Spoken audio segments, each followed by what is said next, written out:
of what they earn. Now, so far, as you've just heard, 12 million small businesses have an average tax saving of $7,000. The 20% small business pass-through deduction is now permanent, offering them certainty to plan for the future and the rocket fuel to create 1 million new jobs. Eric Williams at Prince Manufacturing in rural Georgia, he specializes in fabrication and machining. This year, he's reinvesting his tax savings to hire 500 new employees. The provisions for 100% expensing of equipment, expansion, and R&D are also growing production to help us reclaim industrial dominance. At Blue Patriot Fab, which I visited this week in Omaha, the owners highlighted one of their newest buildings, and they call it the Big Beautiful Building because the tax cuts helped them build it. Made in America is back, and that's why the America worker is winning too. No tax on tips and overtime means that millions of employees are now rewarded, not punished, for working more. And it's already benefited, as you just heard, 31 million taxpayers. In Baltimore, John and Tony Minidakis are proud second-generation owners of Jimmy's Seafood. Now, with no tax on tips and overtime, their 200 employees know that coming into work means going home with more pay.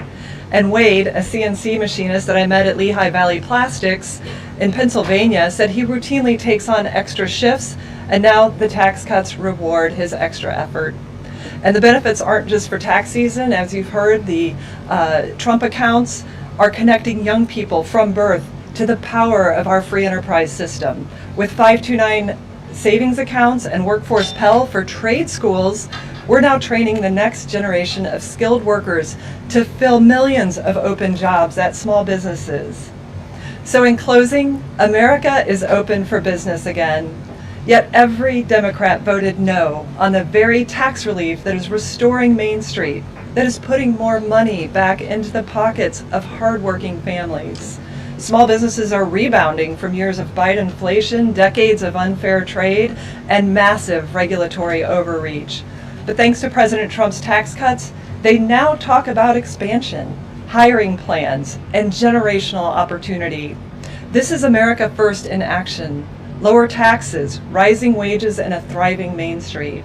Now millions of Americans are getting their largest tax refund ever, and Main Street is getting historic tax relief to keep the American dream alive. Thank you. Good. And before we take questions, I want to provide some numbers for you all. So tax day statistics as of April 12th, over 53 million filers, nearly 45% claimed one of President Trump's signature tax cuts. The average tax cut per filer is benefiting from one of President's new tax cuts is over $800. Over 6 million filers have claimed no tax on tips with an average deduction of $7,100. Over 25 million filers have claimed no tax on overtime with an average deduction of $3,100. Over 30 million seniors have claimed the enhanced deduction for seniors with an average deduction of $7,500. And over 1 million filers have claimed no tax on car loan interest on American cars for an average deduction of over $1,800. The average refund this filing season is over $3,400. Over 34 million families have claimed Republicans' enhanced child tax credit, which is permanently doubled and expanded by the working families tax cuts. Over 105 million filers have claimed the permanently doubled standard deduction, simplifying tax filing for millions across America. So as much as people do not like to pay their taxes, and we saw a survey today that 70% of Americans still believe that they are overtaxed, this is a great day for the American people. Thank you, Scott and Kelly. We'll now open it up to questions. You're welcome to ask me questions or either of the great cabinet officials next to me. And we'll start, as always, with our new media seat, Mr. Posobiec. Why don't you kick us off? Thank you, Caroline. Secretary Bessent, if I may, there's been this media narrative out there that while we see the data on tax refunds, that it's not good enough, that the tax season has been too soft. What is your response to this media narrative regarding the tax refunds? Look, it's been an incredible tax season. We have done more with less at the IRS, that we have moved over millions of taxpayers to digital tax accounts, and that leaves us able to service more taxpayers in person and on the phone. And as we can see, the economy was very strong. We are seeing growth across the board in all areas, and as Kelly said, small business, Main Street are really the big beneficiaries, and this is what they don't want you to hear. That Wall Street always done great. This administration is focused on parallel prosperity and bringing prosperity back to Main Street, and that starts with people keeping more of their money. And one for Karoline as well as the administration in general, if I may.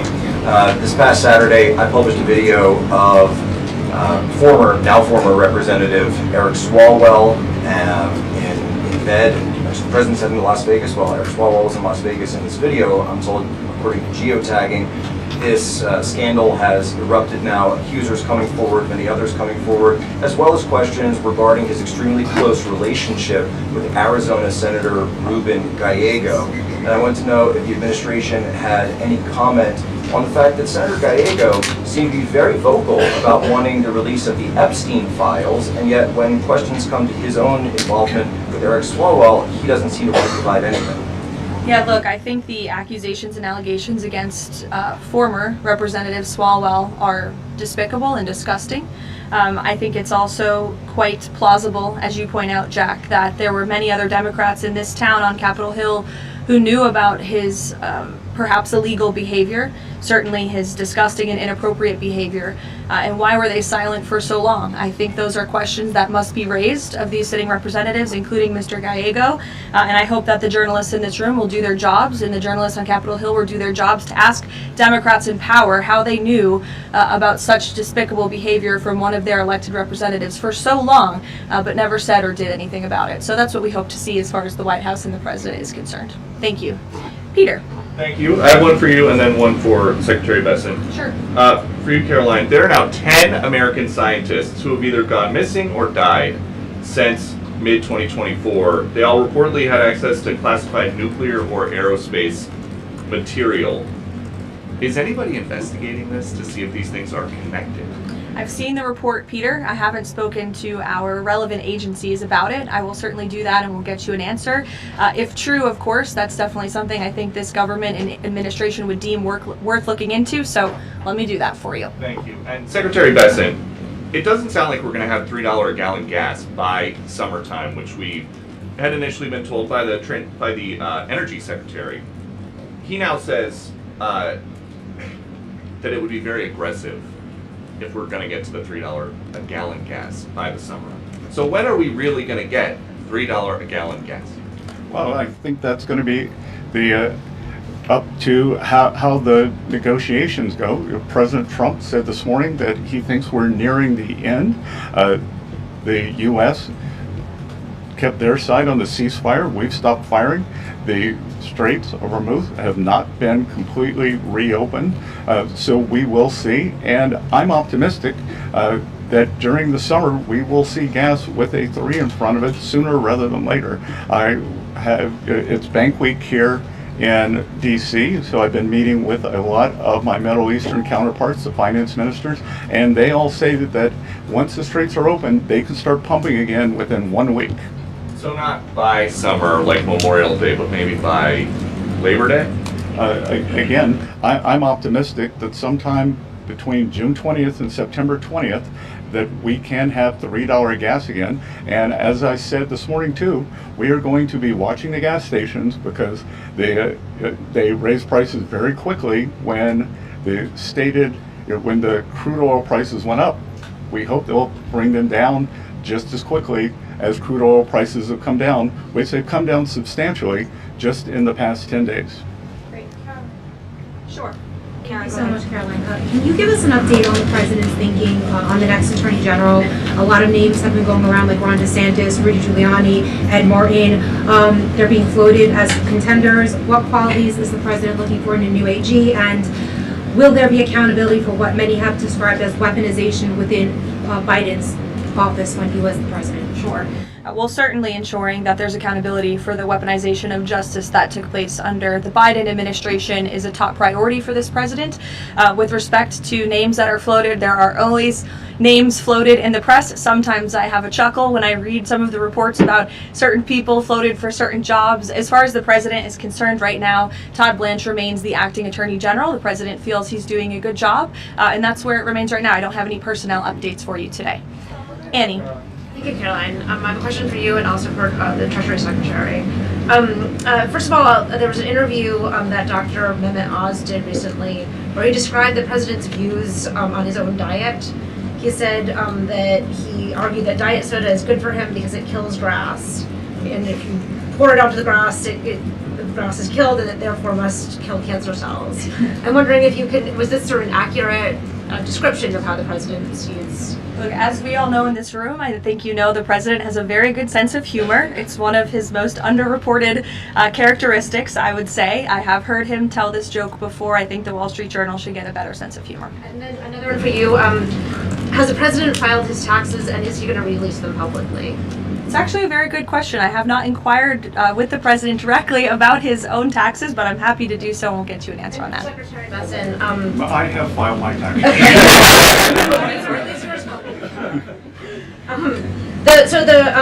The president has publicly said that you are the reason that he has not fired Chairman Jay Powell.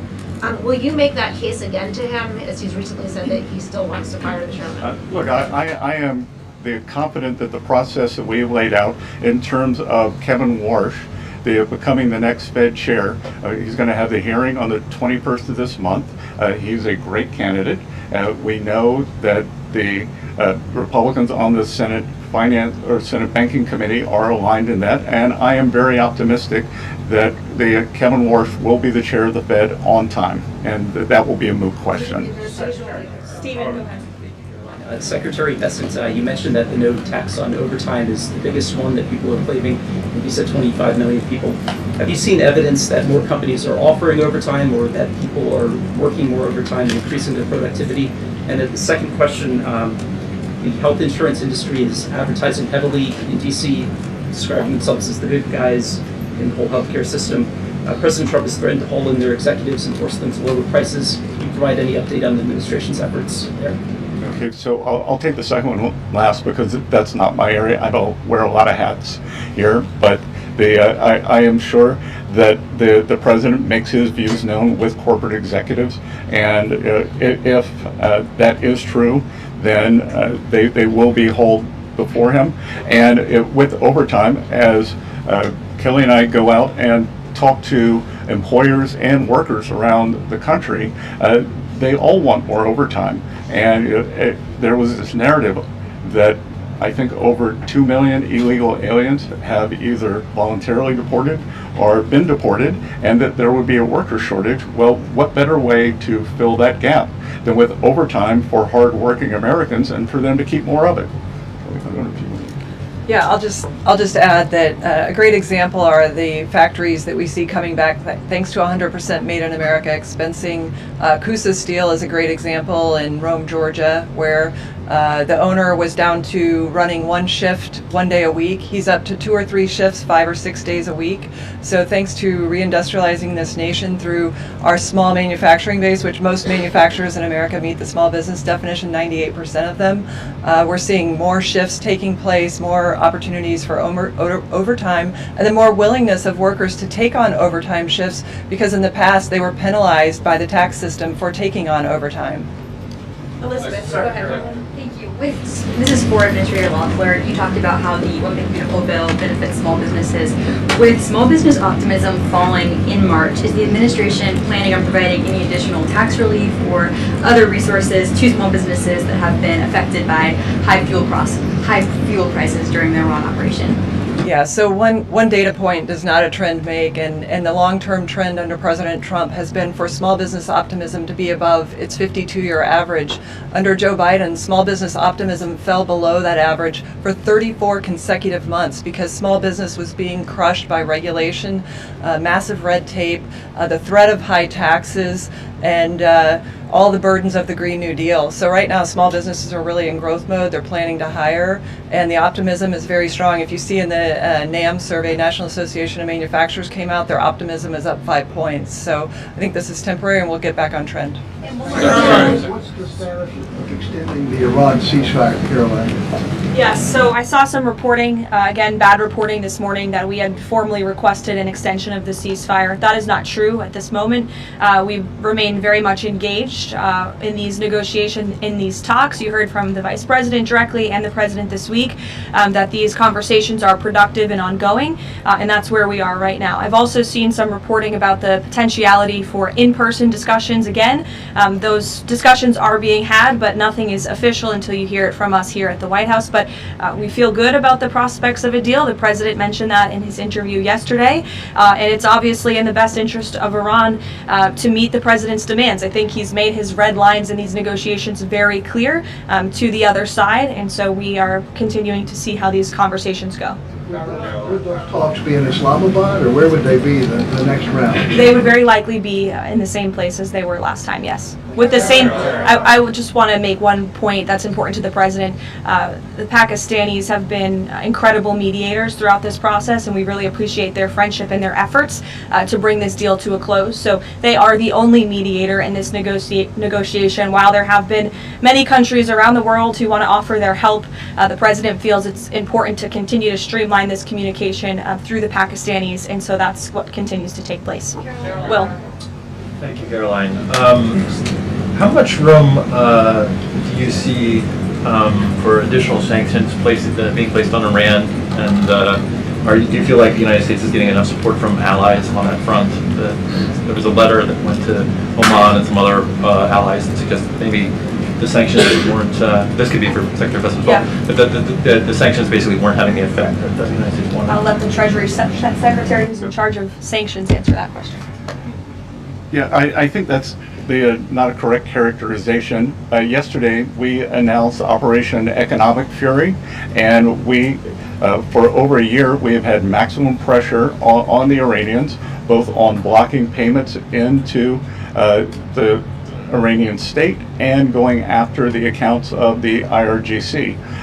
One of what may prove to be fatal mistakes that the Iranians made was bombing their GCC neighbors, and who are now willing to be much more transparent in terms of the funds, or do a deeper dive in investigating the funds that are held within their banking systems. So we have pushed out to them the request that we want to freeze more funds of the leadership of the IRGC and any members of Iranian leadership. The other thing that we have done is we have told countries that if you are buying Iranian oil, that if Iranian money is sitting in your banks, we are now willing to apply secondary sanctions, which is a very stern measure, and the Iranians should know that this is going to be the financial equivalent of what we saw in the kinetic activities. Is this an example of expanding the war economically as opposed to militarily? Is this another phase of that? Exactly. Secretary, what was the coordination? Any update on the insurance program, the U.S. reinsurance program for ships and tankers sailing through the Strait of Hormuz? Any update on that, sir? Well, it's now up to $40 billion. It's run through the DFC, and we are waiting for the ships to be able to get some semblance of normality, and then they can come to the DFC and our private sector partners and request the insurance. And what do you tell private shipping companies out there right now nervous about this whole thing, saying, wondering if they should even get near the strait? What's that? What do you tell to encourage shipping companies to do business through the strait? Well, I think we're going to have to wait and see when they are permanently open, because this is a mechanism. When we declare that it is safe, they also have to have insurance. Lloyd's of London had skyrocketing insurance during the time. The rates are still very high. So we want to provide, the U.S. government will make a profit on this, but we want to provide a more normalized level and an economically sound basis for ships to move in and out of the Gulf as they did before the start of the conflict. Thanks, Caroline. I appreciate it. Thanks, Caroline. Yeah, thanks, Caroline. I appreciate it. So, I want to cover two topics, if I could: the tax day, but also the confirmation. So, the confirmation hearing set for next week for Kevin Warsh, but Senator Tom Tillis is still a no, and he's holding firm on that. How are you going to win over Senator Tillis to get this confirmation out of committee? Well, I'm sure Senator Tillis wants to do the best thing for the Federal Reserve, for the American people. He has publicly said that Kevin Warsh is a great candidate for the chair. So let's get to the hearings and see where we are then. I want to ask you about tax day, if I could. So the tax gains that you talked about through the One Big Beautiful Bill, is that going to offset the consternation from Americans, for lack of a better term, over the $4 gallon of gas? Well, again, as I said, no one's ever objected to more money in their pocket. So the Americans have more money, they can decide how they want to spend it. And I did want to come back to the overtime question, because I was up in Westchester County last Friday, and I met with several of the first responders and police unions. And those, whether it's our great policemen, our firemen, our ambulance drivers, they all now want more overtime. And how great it is to have them to be able to be engaged and keep more of their money. Thank you, Caroline. For both of you, perhaps, are President Trump's threats of a 50% tariff against China still on the table now, or is the letter exchange that you talked about now taking that off of the table? Well, as you know, the president spoke about the letter with respect to he and the correspondence between he and President Xi. President Xi assured the president that they are not supplying Iran with weapons throughout this conflict, and that assurance was made to the president. It's obviously something the administration keeps close tabs on with respect to tariff. You have any update on that, Mr. Secretary? I don't have an update on the tariffs, but I do have an update on sanctions. Iran is used to be the largest state sponsor of terrorism. China was purchasing more than 90% of their oil, which is about 8% of China's energy needs. We believe this blockade in the Straits, there will be a pause of Chinese buying, but I will tell you that 2 Chinese banks received letters from the U.S. Treasury. I'm not going to identify the banks, but we told them that if we can prove that there is Iranian money flowing through your accounts, then we are willing to put on secondary sanctions. Nick, go ahead. Thank you, Caroline. Go ahead, Nick. Just a quick follow-up. So my question is, are you considering any more sanctions relief, Mr. Secretary, for countries that are suffering right now in order to get more oil to your allies? We will not be renewing the general license on Russian oil, and we will not be renewing the general license on Iranian oil. Because again, that was oil that was on the water prior to March 11th. Right. So all that has been used. Nick, go ahead. Treasury Secretary, as you both noted, 53 million Americans have used one of these new tax exemptions the president enacted. Can you speak to not only the relief that's bringing specifically working class Americans like waiters, bartenders, overtime workers, but also the impact this is going to have on the economy? Well, a couple of things there is I tell you, I think Kelly's very popular, but I think with service workers, I may be the most popular cabinet secretary in D.C. because when I show up, a doorman, not so much bartenders, but waiters, waitresses, they all say thank you for no tax on tips. Again, I was in a diner up in Westchester County, and this is a home run. In terms of what's happening with these folks, and what we can't tell you yet, and we will be able to provide data at a later date. That 52 million is how many have used at least one of those. So we expect that there are probably multiple filers who have used at least more than one of those 4 signature things. And look, again, this is the America First, Americans, hardworking Americans keeping more of their money, just like with our small businesses. If we go back and look when you hear the left talk about this was a tax cut for millionaires and billionaires, they wanted to raise the tax rate for everyone making more than $500,000. That is a small business killer. I have one question for the Secretary and then the Administrator. Mr. Secretary, since we're on the topic of China a few minutes ago, we are a little over a year past Liberation Day, the tariffs. The goods trade deficit with China has dropped sharply. Are those gains sustainable, and are you worried about any retaliatory actions that could go against those gains? I actually think we're going to be building on those gains in terms of the trade deficit dropping with China. Since last summer, there's been great stability in the relationship, and really the keystone to the relationship is the strong respect that the two leaders have between each other. My experience has been when the communication is at the top, then we follow that directive and those wishes. We had the meeting in Busan, Korea. In October, we will be having the state visit in Beijing, and so I expect great stability in the relationship, but that doesn't mean that our trade deficit can't continue dropping. Go ahead. For the Administrator, I know that there are orders and shipments of factory equipment. They are at record highs. How many small businesses has the SBA assisted with loans and supports, with loans to support them? Well, the SBA set an all-time lending record last year of $45 billion under President Trump, because small businesses now have access to the capital that they need to build in America. Again, we are becoming a nation of builders, and we see that on the ground. Factories expanding. As a result, we have record PMI, which is Purchasing Managers Index, manufacturing expansion, 2 consecutive months in a row of export records. And so when you look at where our nation has come in terms of export-import imbalance, it's been unfair to the American worker and to American industry, and we're reshoring whole industries because of this tax bill.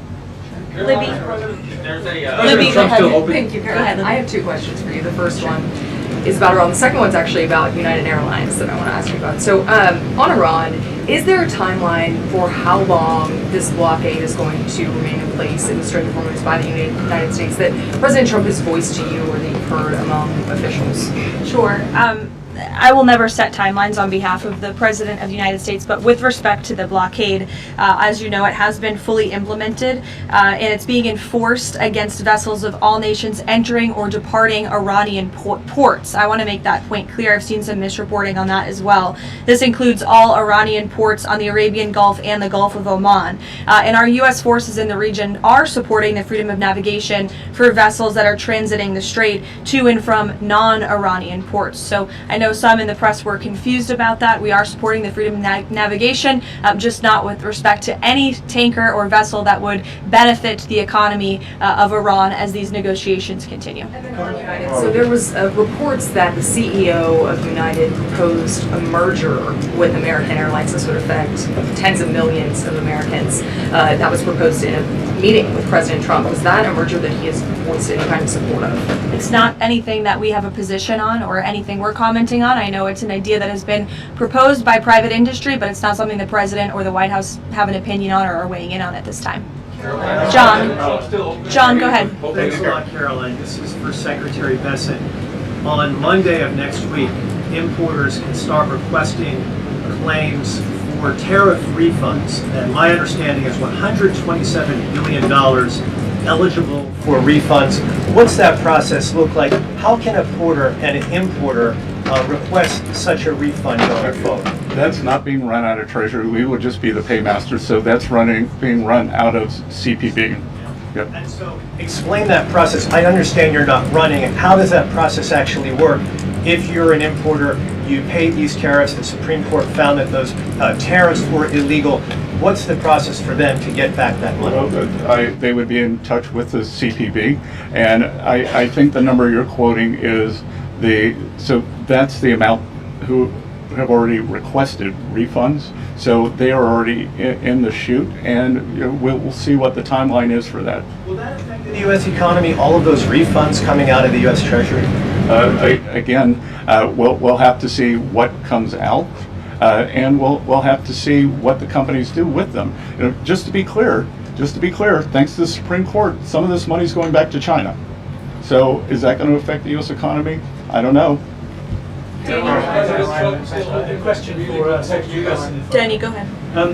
Mr. Secretary, you were quoted as saying in an interview earlier this week that it was worth a bit of economic pain for international security. Is that this administration's message to American voters with high gas prices that ahead of the midterms this year that it's worth the economic pain? Well, the message is the short-term volatility for long-term gain. And Danny, if I could add to that, the president's been very clear, again, as the secretary just said, this is a short-term disruption for the long-term strategic goal of the United States to ensure that the world's leading state sponsor of terror cannot obtain a nuclear weapon. That's a good thing for the American people. That's a good thing for people all over the world. And as the president and his economic and energy team have repeatedly stated, as soon as the operation and now the negotiations with Iran conclude and the strait is reopened, we do expect gas prices to decrease. And thank goodness we have a president and an administration that believes in American energy dominance in bringing down prices at the pump. Look at how gas prices decreased over the past year since this president was in office. It's a stark contrast to the previous administration and Democrats in this city who believe in hampering our domestic energy industry, who believe in importing our most precious resources, who believe in implementing policies that created the worst inflation crisis in history. So President Trump has built the greatest economy in the world before. He is doing it again. Of course, we have this short-term disruption, but again, it's for the long-term strategic goal of ensuring that these terrorists cannot possess a nuclear bomb. Jennifer. First, Secretary Bessent, on the Russian oil, I know the sanctions waivers have expired, but how much money did Russia benefit from that temporary sanctions rules? You initially said about $2 billion. Is that? It could have been $2 billion. We don't know. But it's. Let's think of a different world where oil spiked to 150, and they would have made a lot more by doing that, by pushing the Russian barrels that were already on the water. They were going to be sold. They were going to China no matter what. We pushed them to our allies. We helped stabilize the oil price. And as you can see, there were doomsday scenarios. Oil's going to 150. It's going to 200. It's going to $250. West Texas crude for the front month delivery is about $92 or $93 now. Thank you, everybody. I know we have two very busy cabinet secretaries with us here today. Before we do depart, just one final announcement. As you know, this year we celebrate America's 250th birthday. In honor of this historic occasion, President Trump and the Department of Interior will submit plans for the United States Triumphal Arch, which will be an architectural masterpiece to celebrate our history right here in Washington, D.C. This is a rendering of the arch for you. Thank you, Peter. It's quite beautiful, as you can see, and this monumental arch will beam at 250 feet tall in honor of 250 years and stand on ground that is currently empty green space in Memorial Circle on Columbia Island, a man-made island in the Potomac River managed by the National Park Service. The United States Triumphal Arch will be outfitted with beautiful artwork and depictions celebrating the success of the American people over our 250-year history and the enduring triumph of the American spirit. Long after everyone in this room is gone, our children and grandchildren will remain inspired by this national monument. Beginning construction this year on the architectural arch is a fitting way to commemorate the 250th anniversary of American independence. Great nations build beautiful structures that cultivate national pride and love of country, and this triumphal arch should be a project that all Americans of all political persuasions can support because it's a monument for every American to celebrate 250 years of our nation's proud history. And again, the plans for this will be submitted tomorrow. We'll have many more announcements with respect to our 250th anniversary in the coming months as we look forward to the 4th of July. Thank you very much, everyone. Have a great day.